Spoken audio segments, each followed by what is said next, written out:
Podcast z podwody. Rozmowy o nurkowaniu, sprzęcie i eventach nurkowych. Kieruj się pod wodę. Cześć Sebastian, gdzie ostatnio nurkowałeś? Cześć Kamil. Nurkowałem ostatnio na Honoradce, na wodzie otwartej, a na basenie wczoraj z tobą na Zatoce Sportu. Tak, zgadza się, nie pamiętam. Ciężkie nurki były. Powiedz mi, czy na Honoradce, jak ostatnio nurkowałeś, był już lód, czy jeszcze nie? Nie, Honoradka jest dosyć dużym akwenem i raczej... I ogrzewanym. I ogrzewanym.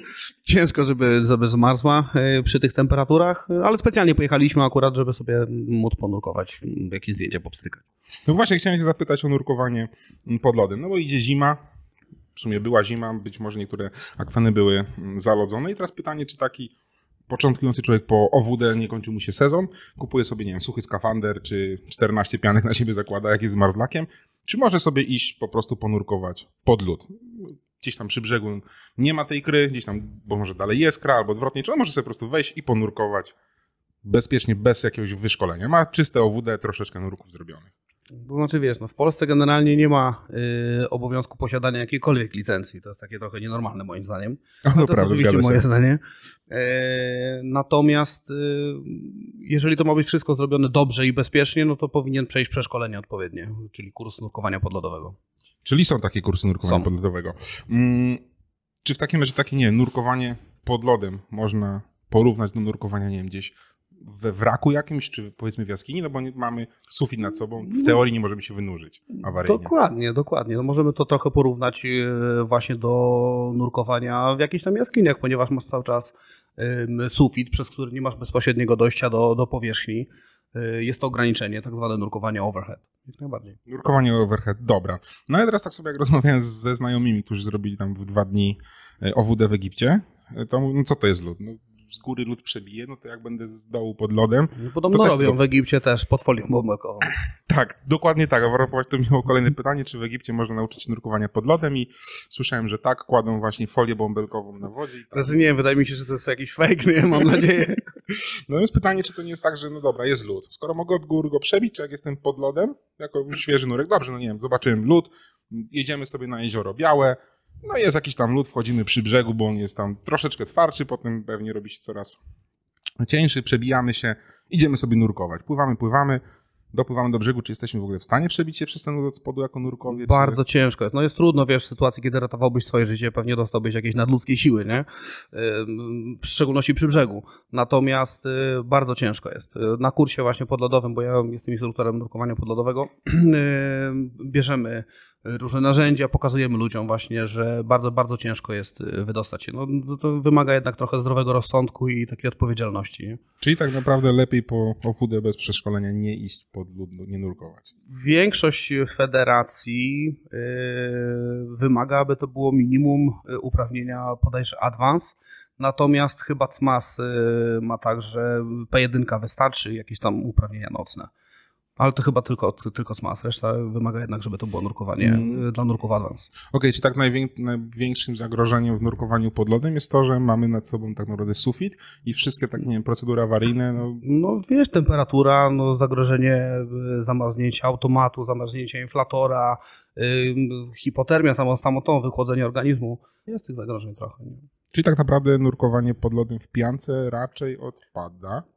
Moim zdaniem, ja osobiście bym kursów komuś w piance nie przeprowadził. Na pewno, wiesz, znajdą się po obejrzeniu tego odcinka ludzie, którzy będą hejtować, co on gada, bo na pewno przysiadł, nurkowałem w piance. No niech nurkuje sobie w tej piance. No.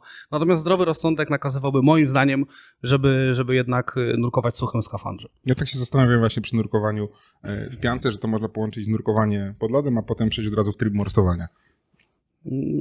Powiem ci tak, ja bardzo lubię nurkować pod lodem. Natomiast nie wyobrażam sobie, żebym wszedł do wody pomorsować. No ale wiesz, ja jestem zabezpieczony, tak jak mówisz, tak jak wspominaliśmy, i suchy skafander, i ocieplacz, mam system grzewczy, także jakoś tak staram się zachować, żeby było mi cieplutko. Mi się wydaje, że chyba tak naprawdę zimno to będzie dopiero po wyjściu z wody. No pewnie. Ta pianka, nie wiem, zamarznie to wszystko na mnie. No dokładnie. Jeżeli będziemy mieli temperatury minusowe na zewnątrz, no woda nigdy nie będzie miała temperatury minusowej, w związku z czym nawet rozsądek by kazał wejść pod wodę, bo jest cieplej, nie? No zgadzam się.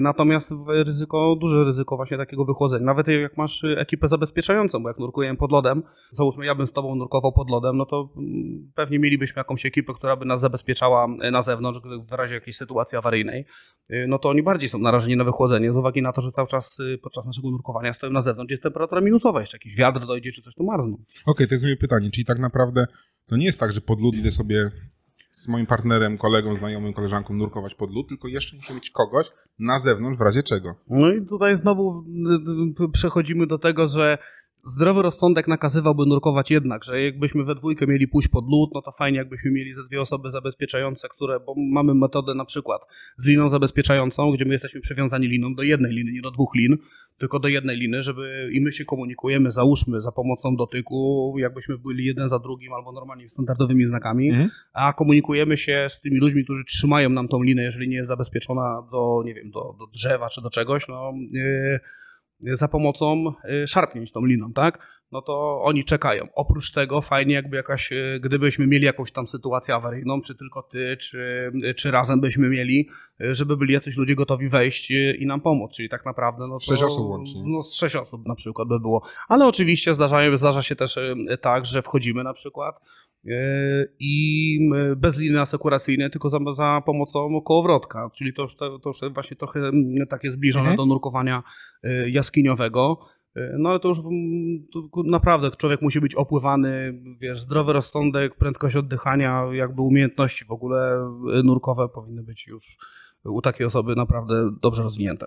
Okej, do prędkości oddychania pewnie wrócę, bo zaczyna mi świtać, dlaczego jest ważna, ale mówimy 6 osób, czyli tak, 2 osoby pewnie, żeby nas, nie wiem, komunikować się z nami liną i 2 takie awaryjne, które w razie czego, nie wiem, wskoczą i nam pomogą. No tak? i nam pomogą.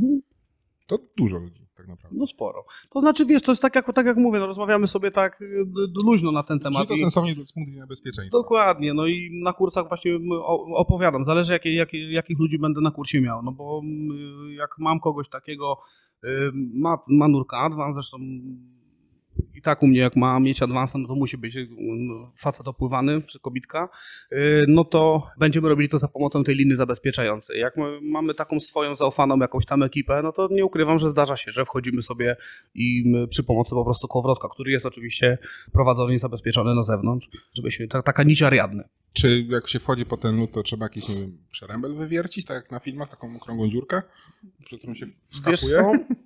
Z reguły, jeżeli byśmy nurkowali w miejscach, to jest dobre pytanie, bo wybór miejsca nurkowego moim zdaniem jest bardzo, bardzo istotny. No bo tak, jezioro musi być zamarznięte. Po pierwsze musi być zamarznięte jezioro, ale możemy nurkować w tych miejscach, w bazach nurkowych, więc pewnie osoba opiekująca się bazą nurkową, jak już też czeka na to, że na pewno nurkowie przyjadą i oni sobie też na tym zarobią, wiadomo, że to jest ich biznes, Jasne. Więc pewnie ten przerębel zrobią. Jeżeli jedziemy sobie w jakieś miejsca, tak jak my z Łodzi akurat mamy stosunkowo niedaleko to Jezioro Białe, no to sami sobie wycinamy ten przerębel. No nie robimy dziurki, robimy raczej przerębel w formie trójkąta. Zabezpieczamy go odpowiednio deskami w miarę możliwości. Lód, który będziesz wycinał z tego przerębla, to też warto wiedzieć, żeby nie był wpychany pod wodę, tylko wyciągany na zewnątrz, żeby tam nie zablokował wyjścia do tego przerębla. Rysuje się, jeżeli jest śnieg oczywiście, na tafli okręgi, dlatego że spod wody wtedy będziemy widzieli, będą prześwity, łatwiej nam będzie trafić. Tak, słońce będzie przebijało. Możemy nurkować przerębel, wyciąć blisko brzegu, możemy dalej od brzegu, jeżeli jest dno muliste, no to fajniej by było wyciąć ten przerębel troszeczkę dalej, na tej wodzie trochę głębszej, no bo samo wycięcie przerębla może spowodować na płytkiej wodzie, gdy będziemy to robili, że ta woda już nam się zmuli. Jeżeli może być tak jak wspomniałeś na samym początku, że od brzegu nie będzie tego lodu, będzie ten lód troszeczkę dalej. To już nie ma konieczności wycinania tego przerębla, jeżeli jest możliwość wejścia. A czemu trójkąt? Bo ciężko jest wyciąć kółko? Nie wiem, no tak szczerze nie mam zielonego pojęcia. Wiesz co, nie zastanawiałem się tak nad tym nigdy, tak byłem uczony kilkanaście lat temu też i tak zawsze się robiło. Nie zastanawiałem się nad tym szczerze mówiąc. Znaczy łatwiej na pewno wyjść, wiesz? No dlaczego trójkąt? No logiczne nawet to jest to, że do rogu trójkąta dojdziesz i łatwiej ci jest po prostu wyjść. No i też faktycznie chyba łatwiej jest wyciąć niż kółko. No nie ma takich wielkich świdrów na Może wiesz co, też wiesz, kiedyś to było tak, że masz świder lodowy, na przykład, żeby wywiercić sobie tym świdrem dziurę, wtedy mniej więcej masz jakieś tam pojęcie, jaka jest grubość lodu. Cięło się to kiedyś piłami ręcznymi. Teraz są piły te spalinowe, nie? Czyli jeszcze więcej sprzętu niż na zwykłe nurkowanie trzeba wziąć. No na pewno, ale najwygodniej to wyciąć właśnie z taką piłą spalinową, odpowiednia długość ostrza, żeby była i heja, do przodu, nie? I siekiera. I siekiera jest bardzo istotna, bo nawet jak nie do przerębla, to do ogniska. Faktycznie dobry protip. Czyli tak naprawdę, jak już rozumiem, nurkowanie podlodowe zaczyna się od w ogóle wyboru miejsca i takiej teorii tak naprawdę, szukania, nie tak biorę, idę sobie. Wiesz co, ja osobiście, tak jak wspomniałem, lubię pod lodem nurkować, natomiast jeżdżę sobie w takie miejsca, gdzie mogę przy okazji coś pod tą wodą zobaczyć. No dobra, fajnie, pierwszy raz jak wchodzisz, emocje idą, jestem pod lodem, wow, coś takiego fajnego, ale jak już wchodzisz pod ten lód, no to też fajnie byłoby sobie coś zobaczyć. Wiesz, fajnie jest zimą nurkować, bo mniej ludzi, mniej jest zmącone, ta woda jest taka bardziej skrystalizowana, jest fajniejsza widoczność, fajne zdjęcia możesz sobie porobić. No i przy okazji, żeby coś tam zobaczyć, nie tylko wejść po prostu dla samego wejścia. No. A zdarza się tak, że nie wiem, jedziecie nad jezioro, no super mroźno, jedziecie nad jezioro, no i nie ma lodu? No bardzo często. Nawet zdarzało się kiedyś tak, że jedziemy sobie ponurkować, patrzymy, a tam lód. I nie byliśmy w ogóle przygotowani. Dobra. Mówiliśmy sobie tam po 6 osób do bezpiecznego nurkowania. Jak wyglądają w takim razie, nie wiem, procedury awaryjne pod lodem? No bo fakt, nie wynurzymy się nagle, po prostu. No nie wynurzymy się. No jesteśmy związani jeszcze liną. Jeżeli właśnie, fajnie, że poruszyłeś ten temat, że mamy to nurkowanie za pomocą liny asekuracyjnej i z tym supportem powierzchniowym. No, co może nam się przydarzyć? Załóżmy... No panika nawet. No nawet panika. Przede wszystkim komunikacja, nie? Na przykład ustalamy sobie, że jedno pociągnięcie tej liny asekuracyjnej to jest popuść liny. Ten, co wydaje nam tą linę, no to wie, że ma tej liny popuścić. No bo staramy się, żeby ta lina była gdzieś tam napięta, prawda? Żeby w miarę możliwości nam się jak najmniej plątała. 2 pociągnięcia, no to okej, tak? No i takie szarpanie liny, no wiadomo, że coś się dzieje. No to wybierają, no to wyciągają nas spod tego, jesteśmy obydwoje do jednej liny przypięci, zabezpieczeni, wyciągają nas na zewnątrz. No najważniejsze, czy to będzie nurkowanie pod lodem, czy nie pod lodem, no to wiadomo, że na kursie podstawowym już nas uczą, żebyśmy starali się nie wpadać w panikę, zatrzymaj się, pomyśl, działa i rzeczywiście to się gdzieś tam sprawdza, żeby w tej swojej głowie uspokoić się, wyrównać oddech i starać się jakby wyjść z tej opresji. Gdyby była taka sytuacja, że na przykład, nie wiem, przecięłaby nam się lina czy coś, to staramy się podejść pod taflę lodu, no z uwagi na to, że różna może być głębokość. No załóżmy, tam będziemy jakąś tam głębokość trochę większą mieli, my jesteśmy głębiej, tym więcej tego powietrza zużywamy. Więc logiczne, że pod taflą lodu będziemy zużywali mniej. No to jak już wiemy, że ta osoba, która asekuruje linę, no już czuje przecież, że lina się wyciągnie linię bez nurka. Wyciąga linę, więc ta ekipa asekurująca ma 2 razy więcej liny. To jest jedna rzecz, ale prostym takim przykładem byłoby wzięcie tej liny zerwanej naszej i pójście na tą odległość, na ile tej liny wystarczy. Wtedy wiemy, na lodzie. Mniej więcej. Nie, pod lodem. Pod lodem. Wchodzą pod wodę. Okay. No i zaczynają nas szukać. No, starają się nas szukać przy powierzchni, jakimiś tam okręgami, prawda? Okręgami, no takimi ruchami. No jeżeli nam się nie uda znaleźć ich przy tafli lodu, no to wiadomo, że będzie trzeba szukać na dole. No ale tak procedury generalnie mówią. Bo rozumiem, że nie da się przewiercić, będąc z nurkiem. Możesz próbować, natomiast wiesz, no, jeżeli jeżeli decydujemy się na nurkowanie pod lodem, to nie jest tak, że o dobra, jest troszkę lodu, no to idziemy sobie, tak? No bo tego lodu, to żeby to było bezpieczne, no to też trochę musi być. Tak naprawdę chyba przy 7-8 centymetrach dopiero gdzieś tam jedna osoba mogłaby sobie na tą taflę lodu wejść. A to tak naprawdę w 2, 3 idziemy, trzeba ten przerębel wyciąć. Piła spalinowa. No, piła spalinowa siekiera. No. Więc z 15 centymetrów to jest tak wtedy bezpiecznie, nie? No to nie wyobrażam sobie. Ciężko się przebić, no. Możesz próbować, wiesz, no. Mamy śruby lodowe ze sobą. Gdyby taka sytuacja miała miejsce, że gdzieś tam się zerwiemy, wkręcamy śrubę lodową, mamy ze sobą kołowrotek i jak wkręcę tą śrubę lodową pod kątem prostym, zaczepiam kołowrotek, no to sam jakby... Coraz większe kręgi. Większe kręgi robię, szukam jakby możliwie tego przerębla, jestem pod taflą lodu, więc obserwuję na przykład tych pasów, które gdzieś tam sobie wyznaczyłem. No i tak jak wspomnieliśmy na przykład, no mam kompas, wiadomo, że trzeba sobie rozpisać kierunki albo pamiętać te kierunki, żebyśmy płynęli w kierunku brzegu. No i tak jak mówiliśmy, pewnie dostalibyśmy jakieś nadludzkie siły i przy tym brzegu byśmy próbowali, nie wiem, no odpychając się od dna tym twinsetem, przewalać żeby ten lód się skruszył. No bo to też właśnie teraz mi się tak odnośnie twinsetu, że powinien sprzęt być, butle powinny być albo z podwójnym zaworem butla pojedyncza, albo butla zdublowana, ewentualnie jak ktoś jest pojedynczej butli, to zalecałbym jakiegoś stage'ika, żeby gdzieś tam za sobą wziął w sytuacji jakby zamarznięcia automatu. Bo tak, bo sprzęt wchodzi taki bardzo przymrożony pod wodę, tak? On stoi... No, dokładnie, na zewnątrz, a tym bardziej, wiesz, no, jak wychodzimy z wody, no to już tak samo jest duże prawdopodobieństwo, że on gdzieś tam tak, się oblodzi. Czyli już takie wnioski, nie w piance, czyli suchy skafander, najlepiej system grzewczy. No wiesz, to fajnie jakby miał ktoś, no ja jestem przyzwyczajony, wiesz, jak to się przyzwyczaja do dobrego. Twinset lub przynajmniej staging, no i jeszcze rozumiem kompas. No kompas musi być, no żebyś wiedział w którym kierunku będziesz płynął, żebyś płynął do brzegu, a nie w głąb akwenu. No i ktoś żeby umiał posługiwać się tym kompasem, dokładnie. Jak wczoraj na manometrze godziny odczytywałem. No dobra, czyli a przy takim brzegu, no to już naprawdę chyba musi być sytuacja kryzysowa, że ktoś jest pod taflą przy brzegu i próbuje się przebić, tak? To nie wiem, ci na górze są w stanie usłyszeć takie walenie? Kurczę, wiesz co, no nie wiem, wiesz jak to zależy ile osób będzie gdzieś tam na zewnątrz, czy będzie wiało, czy nie wiało, bo wiatr będzie zagłuszał. Dokładnie, więc naprawdę nurkując, decydując się na nurkowania podlodowe, no to warto naprawdę do tego odpowiedzialnie i bezpiecznie podejść. No. A od takiego przerębla to się na długie odległości odpływa? Czy wiesz co, tak normalnie przyjmuje się, że długość liny powinna być 30-40 metrów.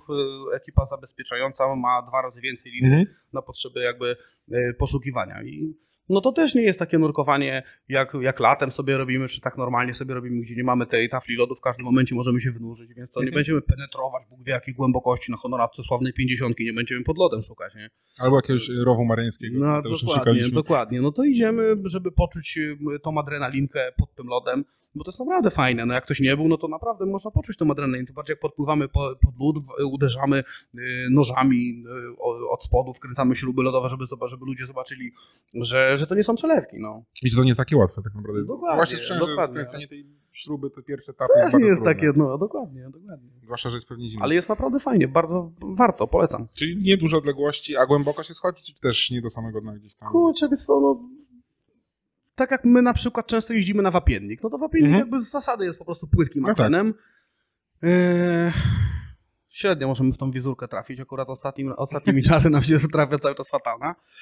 Natomiast no, tam drukujemy sobie pod tym lodem gdzieś, nie wiem, 5, 6, 8 metrów płytką, tak żeby sobie gdzieś tam pobujać, popatrzeć, pooglądać, popstrykać trochę zdjęć. Płytko, no wiadomo, zależy jakie kto ma doświadczenie, jakie kto ma potrzeby, jakie kto ma, wiesz, chęci. No. Mówiliśmy jeszcze sobie o tej regulacji oddechu, że pewnie szybko nie oddychać. Wiesz co, to generalnie od początku uczymy, tak. Żeby oddychać swobodnie. Ale to ma chyba takie żeby ten ważniejsze znaczenie. Przyspieszony. No wiesz, no, jak będziesz bardzo szybko oddychał przepływ przez pierwszy stopień, ten stopień pierwszy będzie bardzo mocno pracował, no to prawdopodobieństwo, że on gdzieś tam zamarznie sobie, no jest większe na pewno niż... I stwarza większe ryzyko pod lodem. Dokładnie, z uwagi chociażby na to, że masz sufit, no i nie wyjdziesz. No. Nie wyjdę i... Wiesz, mamy partnera, mamy oczywiście zdublowo, mamy twinset, więc dobra, mógłbym sobie zakręcić zawór, przejdę sobie, no ale no po co stwarzać jakieś sytuacje nerwowe, stresowe, no po co? Dokładnie. Dobra, czyli tak, może zamarznąć nam automat, zawory pewnie, zwłaszcza po wyjściu. To co się robi takim po wyjściu z takiej wody pod lodem? Zakręcamy. Odpływacie ten lód mokry, czy... Nie, no wiesz co... Czy po to jest to ognisko, żeby ogrzać? Nie, żeby siebie ogrzać. No. I maskę zjeść. Wiesz co, no ja akurat mam taką praktykę, że wychodzę, zakręcam po prostu automat i odkręcam je od butli. Nie? Jak chwilę sobie zostawisz, to naprawdę jest ciężko, widać, że gdzieś tam te cząsteczki lodu się na nich robią. Nie? I potem to trzeba oczyścić przed wejściem z powrotem? Trzeba sobie poczekać trochę, tak, dokładnie. Inflator bardzo często przymarza, wiesz, wąsza do inflatora, do tego, że nie możesz na przykład go otworzyć. A guma z ustnika tak samo robi się pewnie twarda. Nie tak, wiesz, no jak ostatnim razem byliśmy, lodu nie było, no to wyszliśmy wszyscy i każdy miał usta jak po bodoksie, także no, nie czujesz nie za bardzo, ponad 2 stopnie. Nieźle. Dobra, powiedzmy kończymy to nurkowanie, zbieramy sprzęt, zostaje nam dziura w lodzie. zabezpieczamy tą dziurę, gdyby ewentualnie, wiesz, trochę popadało, no to też, żeby nie zostawić tej dziury tak zupełnie, więc albo tymi deskami zabezpieczamy, albo tą krą, którą gdzieś tam wyrąbywaliśmy, żeby dookoła tego przerębla zostawić, no żeby wiadomo, że komuś, żeby to się rzuciło w oko, że coś tam jest, że tam jest dziura, nie? Żeby ktoś Staramy nie się wpadł, to, no żeby ktoś nie wpadł, oczywiście, że tak, no nie myślmy tylko sobie. No. Zrobimy przy Marsy, zrobi się cienki lód, ktoś zacznie sobie łazić Dokładnie. i sobie wpadnie. No to mówię, no to począwszy od tego, że wchodzimy pod lód, to myślmy, to tak samo jak już kończymy ten lód, to też myślmy, żeby komuś nie zrobić krzywdy. Bez sensu. Było fajnie, wiesz, pół godzinki byliśmy już 40 minut pod wodą, było ekstra, a później, wiesz, wszystkich mamy gdzieś i wychodzimy i ktoś, wiesz, dojdzie do jakiejś tragedii. Jest, dokładnie. Czyli tak naprawdę najfajniejszą rzeczą w nurkowaniu pod lodem jest wizura, bo jak mówisz, jest niezmącony, czyli warto pójść na taki kurs. Warto, polecam. Mieć dużo znajomych, żeby to było bezpieczne. No, dużo tak. fajnych znajomych. Fajnych znajomych. No fajnych znajomych, którzy będą pilnowali tej linii, a nie pójdą sobie pilnować ogniska. No dokładnie. No nie, to jest bardzo istotne, tak jak wspomniałeś, żeby ten support powierzchniowy, który jest odpowiedzialny za wydawanie nam tej liny, żebyśmy mogli sobie swobodnie gdzieś tam iść dalej, no to żeby on rzeczywiście stał i tego pilnował. Zależy, tak. Dokładnie, ta osoba, która ewentualnie jest gotowa do wejścia, żeby nam pomóc, gdyby cokolwiek się stało, no to żeby ona rzeczywiście była gotowa do wejścia, nie że no dobra, no to jeszcze muszę gdzieś tam się, bo założę suchara za chwilę. Nie? Trochę no jak we wspinaczy, ta osoba sekurująca linę musi nie siedzieć w telefonie i coś tam robić. Ten support powierzchniowy jest bardzo, bardzo istotny. I oni marzną, bo są tak, w zimnym. To oni bardzo chcą chyba wejść do tej wody. Nie wiem, nie pytałem. A jak to wygląda, bo to nie wiem, ze zwierzętami, rybami pod lodem, zimą? Fajniejsze są widoki, czy śpią te rybki? Jak to wygląda? Śpią, znaczy powiem ci szczerze, że bardzo mało zwierza widzę pod wodą zimą. Gdzieś tam idzie sobie, albo idą głębiej, albo się gdzieś chowają przede mną, żebym nie mógł zdjęć robić. Migrują do ciepłych basenów krajów. W nocy, wiesz, jak lodu nie ma, no to nocą jak sobie gdzieś tam tak. nurkujemy, to super, nie? No one śpią, gdzieś tam podpłyniesz, a tutaj jednak one A to jest a nocą pod lodem? Nie nurkowałem, wiesz, nocą pod lodem. Już mi takie... Znaczy pewnie bym mógł chciał, no ale jak miałbym teraz cały dzień tam czekać, aż się ściemni jeszcze, to ja jestem taki zmarzluch, to chyba nie. Dobra, to tak naprawdę mam nadzieję, że nie wiem, przyjdą jakieś zimne dni. Ile musi być, nie wiem, zimno, żeby to zamarzło tak naprawdę? No wiesz co, no, my robiliśmy nurkowanie kończące rok, 31 grudnia, no to dzwoniłem do znajomych z takiej zaprzyjaźnionej szkoły, zapytać się jak sytuacja na Wapienniku właśnie, no to mówi, że lód jest, no to rzeczywiście tam z tydzień czasu było zimno i nocą też tam gdzieś minus 8 stopni, no i tam też przez ten tydzień gdzieś tam ten akwen sobie naprawdę rzeczywiście zamarzł, cały. Już jak tydzień mrozów i... No tylko takich mrozów, nie -1, tylko rzeczywiście, żeby tak trochę pomroziło, no żeby to było bezpieczne, fajny lód, żeby był. Żeby na niego spokojnie faktycznie wejść. Tak. Super. Organizujesz takie wyjazdy? Pewnie, zapraszam. Tylko musi być lód. Musi być lód. Musi być lód. I musi przyjść twój suchy skafander. No właśnie to było moje pytanie cały czas. Ja chcę spróbować w piance. Nie, no nie. Nie, no nie ma co. Masz dobrą termikę rzeczywiście, ale nie szalejmy. No tak, suchy skafander, fakt. No. Znaczy, może inaczej, ja sobie myślałem sam, że no, nie sztuką jest wejść do wody, tak, ale potem po wyjściu co zrobić, tak, jak się całym mokrym i to wszystko wiesz, tak się zamarznie, praktykowało, no wiesz, jak one nie były tak bardzo popularne, te skafandery, na pewno tak nurkowali i teraz, wiesz, będą mówili, jak nas obejrzą, co on gada, młody chłopak, gdzieś tam, młody chłopak, ja zawsze cukrowałem. Natomiast, no wszystko idzie do przodu, wszystko się rozwija, więc jeżeli mamy możliwość, żeby to nurkowanie też idzie w tym kierunku, że jest coraz bardziej bezpieczne, no więc jeżeli jest wymyślony suchy skafander, żeby o tą termikę zadbać, no to po to jest wymyślony, żeby go używać, no jeżeli ktoś się decyduje na takie nurkowania, można powiedzieć, w jakimś stopniu ekstremalne, no to niech się wyposaży w sprzęt, no, żeby to miało wszystko ręce i nogi. Ja nurkowałem raz w zimnej wodzie latem w piance. Ja morsowałem w Egipcie w lipcu. O. Tak, suchy skafander, system grzewczy, siekiera dobra, piła łańcuchowa, siekiera do ogniska. Siekiera do ogniska, lina. Tak. Lina, no i dwie, bo to jeszcze druga ekipa. No jeżeli rzeczywiście masz takiego swojego buddy'ego, z którym gdzieś tam mocno się znacie i pod wodą ufacie sobie, jesteście rzeczywiście mocno opływani, jeszcze jak macie jakieś tam doświadczenie jaskiniowe, to pewnie pójdziesz sobie z takim kumplem gdzieś tam. Czyli kołowrotek do drzewa na przykład, czy coś na zewnątrz? No, musi być wyciągnięty na zewnątrz, to jest podstawa, nie? Tak, żeby doprowadził cię na droga zewnątrz. ewakuacyjna. Tak. I jeżeli, wiesz, te procedury poręczowania wszystkie znasz, żeby ta linka też, wiesz, może się zaplątać na przykład, tak? Żeby się nią nie zaplątać, że te wszystkie procedury znasz, wiesz, jak to wszystko zrobić, żeby to było bezpieczne, to pewnie to zrobisz, no. No, zgadza się. Z doświadczenia ci mówię. To co nie właśnie, doświadczenie, praktyka. Bo książki książkami, ale wiele rzeczy pewnie wychodzi faktycznie w praktyce. Czy tak naprawdę więcej chyba zagrożeń nie ma? Tak sobie nie jestem w stanie wyobrazić. No. Poza tym, że jest sufit nad nami. No sufit, zaplątanie, oblodzenie, zerwanie się linki, hipotermia, no bo wychłodzisz organizm, tak? Także nawet jak jesteśmy w suchym skafandrze, to jest skafander suchy, a nie skafander ciepły, tak? Więc w związku z czym... Zwłaszcza jak przecieka. Zwłaszcza jak przecieka, bo źle podwinąłem kryzę albo nie wiem, zapiąłem źle pierścienie, co się często zdarza. No. Natomiast, tak jak mówimy, to jest skafander suchy, a nie ciepły. W związku z czym jak poczujemy gdzieś tam, że zaczyna się robić chłodno, no to kurczę, no to... Koniec to ma być fajne, to ma być przyjemne, to ma być fan przede wszystkim. No, za każde nurkowanie to ma być fan. Czy to będzie pod lodem, czy nie pod lodem, to ma być dla nas fajne i wiesz, zachęcające, żeby wejść do... Czyli tak naprawdę, nie wiem, każda sytuacja, nie wiem, może nie tyle co stresująca, ale która czuje wewnętrznie, że coś jest nie tak, to lepiej Ja cofać. tak uważam, no nie ma nurkowania, którego nie można powtórzyć. No. Jeżeli jedziemy, nie wiem, 300 kilometrów nawet i mamy zrobić jakieś tam nurkowanie, bo będzie fajnie, no i nagle będziesz czuł, że jednak to nie jest twój dzień, no to odpuść, no to zrobimy to nurkowanie jutro. Jak jedziemy tyle kilometrów, to będziemy i dzisiaj, jutro. Czy nawet jak już jesteśmy pod tą wodą i faktycznie... Jest coś nie tak, czujesz się niekomfortowo, pewnie lepiej wyjść, bo to po pierwsze jest zagrożenie dla ciebie, a dwa, że dla twojego partnera nurkowego. Z którym jestem związany sznurkiem. No. No właśnie. No to co, czekamy na mrozy w takim razie? Tak jest. Na szkolenie? Tak jest. I dopiero potem pod lód. Zapraszam serdecznie. To tego, że ci życzę w takim razie. Dziękuję bardzo. I do usłyszenia. Do usłyszenia, cześć.